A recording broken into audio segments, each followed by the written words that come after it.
আসসালামু আলাইকুম দর্শক। আর থাকতে পারলাম না, এই ভারতের জ্বালায় আর বসে থাকতে পারলাম না।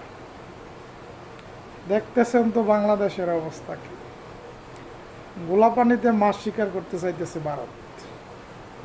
কথায় আছে না যে ভালোবাসো কিনা বাসো বন্ধু, টেরাই করো আমারে, কত ভালোবাসি তোমারে। কাউয়া যেমন ভালোবাসে পচা ডিমের খোসারে, তেমনি ভালোবাসি তোমারে। তাহলে ভারত আমাদের প্রতিবেশী, আমাদের বন্ধু রাষ্ট্র, তারা আমাদের ওই পচা ডিমের খোসার মতো ভালোবাসে। বুঝতে পারছেন তো? মমতার কথা শুনছেন? বাংলাদেশে নাকি শান্তিরক্ষী প্রয়োজন।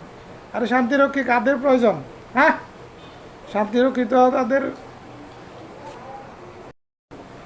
শান্তিরক্ষী কি আমাদের প্রয়োজন, না ত্রিপুরার প্রয়োজন, না উত্তরপ্রদেশের প্রয়োজন?